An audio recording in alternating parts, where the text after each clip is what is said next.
उन्नाव में जिहादी ने मासूम हिंदी लड़की को अगवा कर किया दुष्कर्म।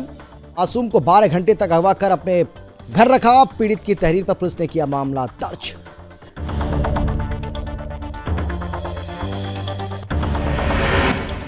हरदोई में समझौता न करने पर पुलिस ने पीड़िता को पीटा। कोर्ट के दखल के बाद बुलाया था पुलिस ने। दरोगा और कांस्टेबल पर घसीटने का भी आरोप। एसपी ने यह मामला संज्ञान में लिया। कार्रवाई जारी।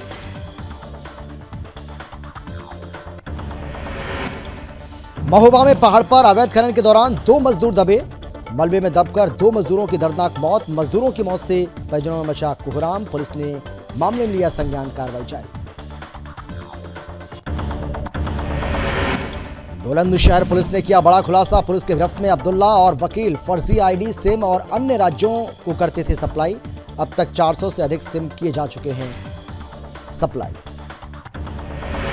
और टीकमगढ़ में अधेड़ ने 5 साल की मासूम से किया दुष्कर्म। 5 रुपए का लालच देकर दिया वारदात को अंजाम। 12 घंटे में आरोपी गिरफ्तार। के साथ हमें शर्मा। वक्त है आपका राज्य आपकी खबर का, जिसमें सबसे पहले हम बात करेंगे यूपी के उन्नाव की। यूपी के उन्नाव से एक दिल दहलाने वाली घटना सामने आई है। और ये दिल दहला देने वाली घटना इसलिए भी है क्योंकि यहाँ नजाकत नाम के एक जिहादी ने 9 साल की मासूम हिंदू लड़की को अगवा किया और फिर उसके साथ दुष्कर्म किया। मामला उन्नाव की काशीराम कॉलोनी का है, जहां इस जिहादी ने मासूम को लगभग 12 घंटे तक अगवा करके रखा। इस दौरान अपने परिवार के साथ मिलकर मासूम हिंदू लड़की के साथ मारपीट की और फिर दुष्कर्म की घटना को अंजाम दिया। वहीं मासूम ने किसी तरह वहां से भागकर अपनी जान बचाई और सुबह अपने घर आकर अपनी आपबीती बताई, जिसके बाद घर वालों ने हिंदू जागरण मंच के पदाधिकारियों के साथ थाने पहुंचे और जिहादी के खिलाफ शिकायत दर्ज कराई।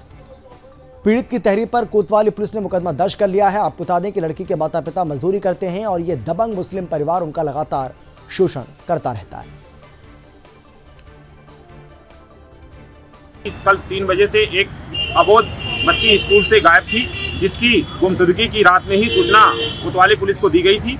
और प्रातः 5 बजे माता पिता को उनकी बच्ची मिलती है और बच्ची के द्वारा जिस एक मुस्लिम युवक नजाकत पुत्र शरीफ के घर ले जाकर उसको बताया गया कि उसको टॉफी या पैसे का लालच देकर उसे अपने घर ले गया है, उसके साथ दुष्कर्म करने का प्रयास किया है, दुष्कर्म किया और उसके बाद वो बच्ची रोती हुई बिलखती हुई घर आई है। इस तरह से उसके माँ बाप के द्वारा रात में ही गुमशुदगी दिखाई गई थी। पुलिस द्वारा बताया गया है कि उस पर गंभीर धाराओं में मुकदमा दर्ज कर उसको जेल भेजा जाएगा।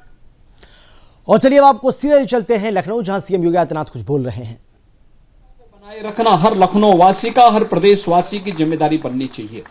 और अगर किसी सिटी ने इस लक्ष्य को प्राप्त किया है तो अन्य में भी एक स्वस्थ प्रतिस्पर्धा होनी चाहिए कि हम भी इसके अनुरूप अपने आप को बनाने का प्रयास करें।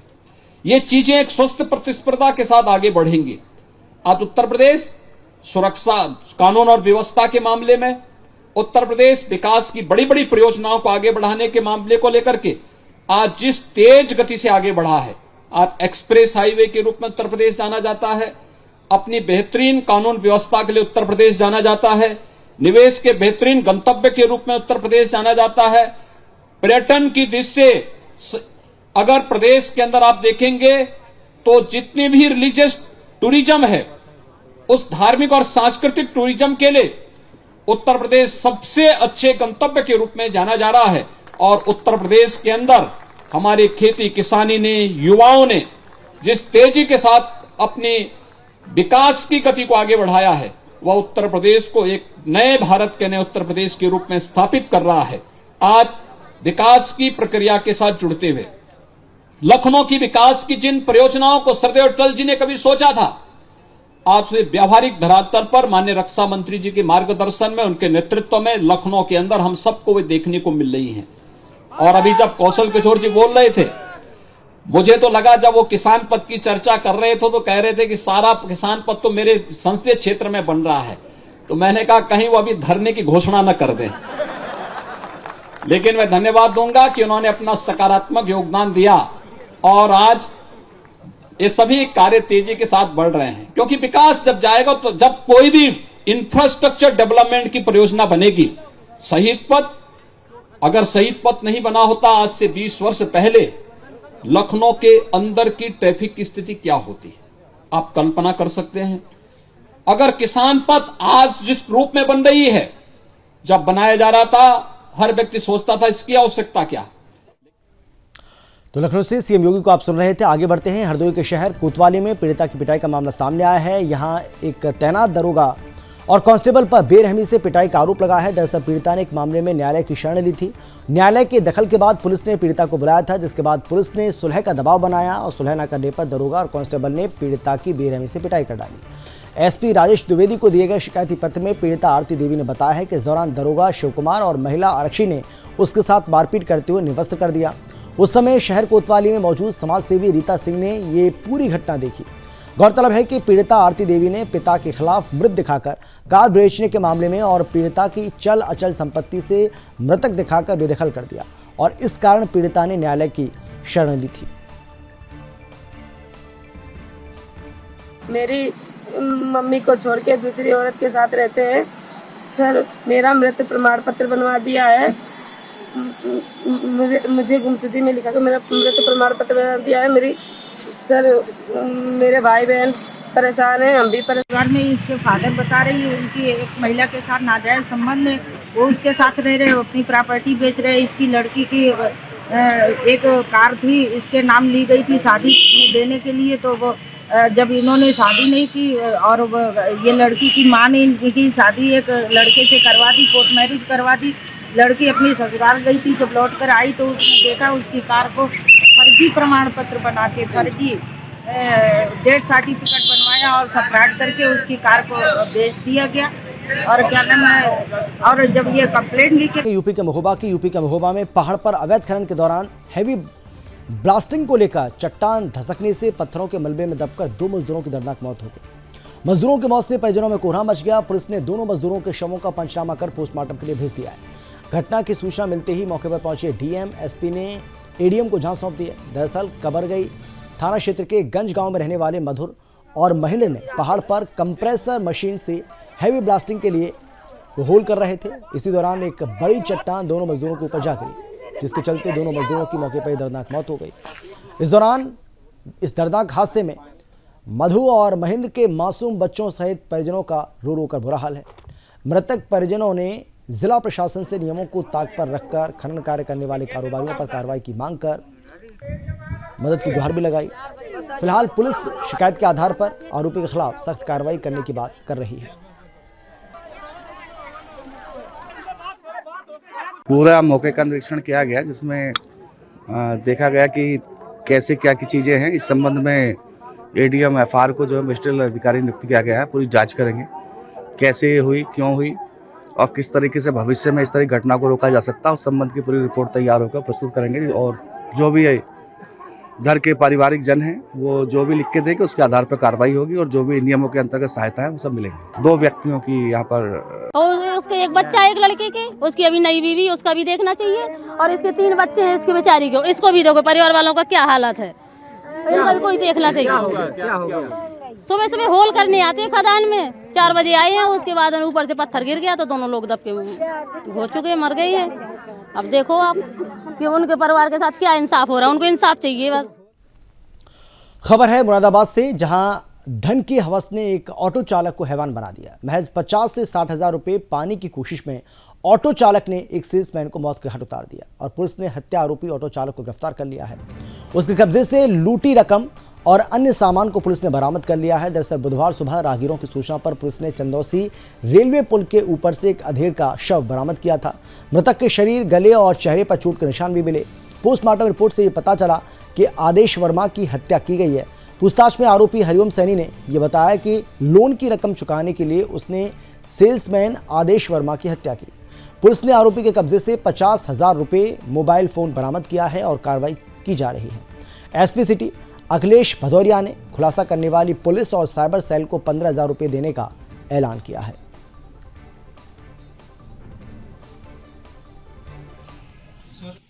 उसकी दवाओं की एक दुकान है, होलसेल की दुकान, उस पर ये सेल्समैन का काम करता था, ये श्री शांति मेडिकल करके। और ये बेसिकली उनका सेल्समैन था और ये कलेक्शन का काम किया करता था।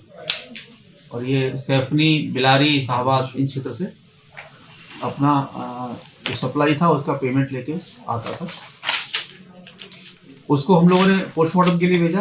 प्राथमिक रूप से स्पष्ट नहीं था कि उसकी मृत्यु का कारण क्या है। उसके हालांकि गले पर कुछ निशान थे उसके। जब शाम को उसकी पोस्टमार्टम की रिपोर्ट हमको मिली तो उसमें इसकी गला घोंट के हत्या की गई थी, ऐसा स्पष्ट।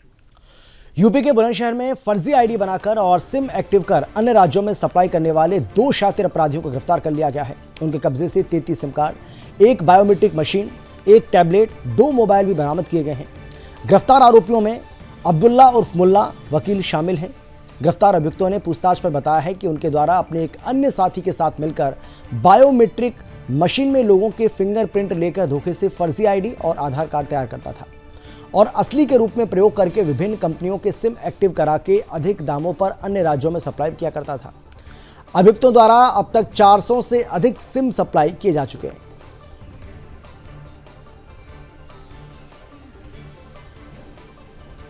ये मोबाइल फ़ोन के ज़रिए ऑनलाइन फ्रॉड करके कुछ पैसे निकालने की शिकायत की साइबर क्राइम सेल द्वारा जांच की जा रही थी।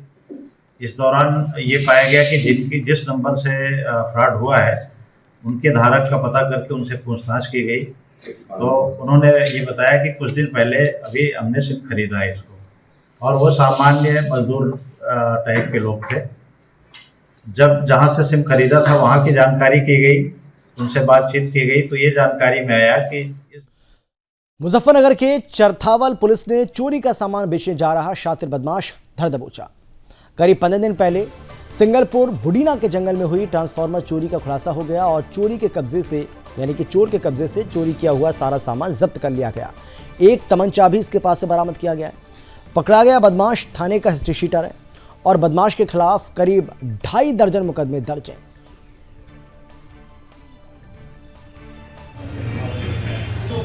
थाना चरथावल पुलिस द्वारा जब रूटीन चेकिंग की जा रही थी तो चेकिंग के दौरान एक संदिग्ध व्यक्ति को पकड़ा गया, जिसकी तलाशी ली गई तो उसके पास से एक कट्टा जिसमें कुछ तांबे के तार मिले और उसकी जामा तलाशी में उसके कब्जे से एक अवैध तमंचा मिला।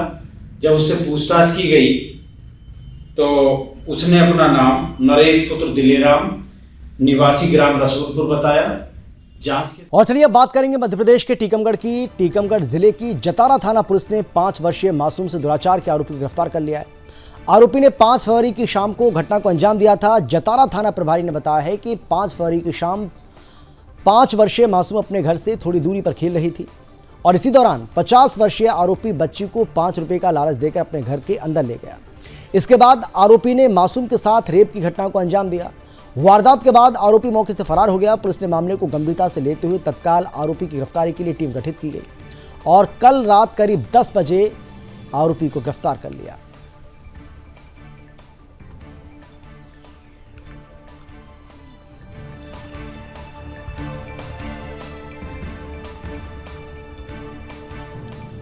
मध्य प्रदेश के निवाड़ी जिले के ओरछा स्थित भगवान राम राजा सरकार मंदिर के खुलने के समय में परिवर्तन किया गया है। वहीं मंदिर के पुजारी ने बताया है कि मंदिर की प्राचीन परंपरा के अनुसार भगवान राम राजा सरकार का दरबार सुबह 8 बजे से लेकर के 12:30 बजे तक और शाम को 8 बजे से रात 10:30 बजे तक खुलेगा। जहां मंदिर की परंपरा के अनुसार हर साल फागुन से लेकर शरद पूर्णिमा तक राम राजा सरकार के दरबार खुलने का समय में परिवर्तन किया गया है। ये परिवर्तन होता है मौसम के हिसाब से। ये प्राचीन समय से चला आ रहा। तो फागुन के महीने से सुबह 8 बजे और कार्तिक के महीने से सुबह 9 बजे। फागुन के महीने में सुबह 8 बजे से और 12:30 बजे तक रहता है। राजस्थान के कोटा में नगरीय विकास एवं स्वायत्त शासन मंत्री शांति धारीवाल की पहल पर कोटा अदालत परिसर में कायाकल्प हो रहा है। आपको बता दें कि अब अभिभाषक परिषद कोटा द्वारा की गई मांग पर अदालत परिसर में मौजूद अभिभाषक परिषद का मीटिंग हॉल और महिला अधिवक्ता कॉमन रूम सहित अन्य रेनोवेशन के कार्य भी किए जाएंगे।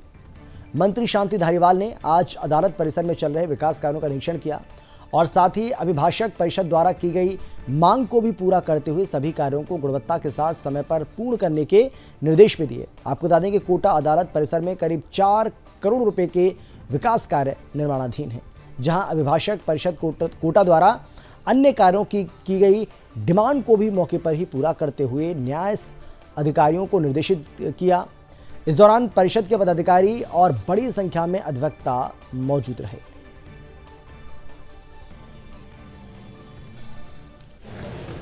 जैसी मांग है और वाकई ये बात सही है, फैसिलिटी मिलनी चाहिए। फैसिलिटी है नहीं है, वो पुराना स्ट्रक्चर है, तो कुछ काम नया लिया है वकील साहबान के कहने से ही, तो उसी से करवाएंगे। राजस्थान के चित्तौड़गढ़ में निम्बाहेड़ा कोतवाली थाना क्षेत्र में 2 फरवरी को दिन दहाड़े फायरिंग की घटना सामने आई। विकास उर्फ बंटी अंजना की हत्या के मामले को लेकर प्रदेश के सहकारिता मंत्री उदयलाल अंजना का बड़ा बयान भी सामने आया। आपको बता दें कि सहकारिता मंत्री उदयलाल अंजना ने कहा है कि इससे पहले भी छोटी सादड़ी क्षेत्र में लगभग 5 से 6 महीने पहले विकास प्रजापति की हत्याकांड में उनका भतीजा जेल में है, उसके साथ मारपीट कर उसका वीडियो वायरल किया गया।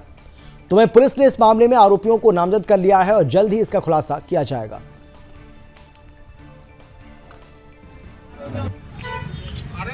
में जमीनों में दलाली हो रही है, ये किसी छुपा हुआ नहीं है। और मेरा ये मानना है कि राजस्थान में सबसे ज्यादा अत्याचार कहीं हो रहा है तो इस निम्बाड़ा विधानसभा में हो रहा है। ये तो जांच का विषय है। मेरा तो ये कहना है कि जो हत्याएं पिछले दिनों में हुई, हमारे एक सरपंच की हत्या हुई हेरिंग सिंह की, उसका हत्यारा आज तक पकड़ा नहीं गया। एक कार्यकर्ता को हमारे जीप से कुचल के मार दिया गया। तीसरा तो वो जेल में बंद हो गए। अब इस हत्या की भी पूरी जांच हम तो विशेष रूप से कह रहे हैं कि अशोक। मध्य प्रदेश के धार में नगरपालिका सीएमओ निशिकांत शुक्ला के खिलाफ सफाई कर्मचारियों ने मोर्चा खोलते हुए नगरपालिका का घेराव कर हंगामा कर दिया और सीएमओ के खिलाफ जमकर नारेबाजी की। इसके बाद सफाई कर्मचारियों ने शहर कोतवाली पहुंचकर सीएमओ के खिलाफ एक आवेदन भी दिया। आपको बता दें कि सफाई कर्मचारियों ने सीएमओ के खिलाफ गालियां देने और अभद्र भाषा का उपयोग कर दुर्व्यवहार करने के गंभीर आरोप भी लगाए थे। इस पूरे मामले में नगरपालिका सीएमओ निशिकांत शुक्ला का कहना है कि सफाई कर्मचारियों को गालियां देने और दुर्व्यवहार करने जैसी कोई बात नहीं हुई है। उन्होंने कहा कि संभवतः कर्मचारियों को कोई गलतफहमी हुई है, जिसे बातचीत कर जल्द दूर कर लिया जाए।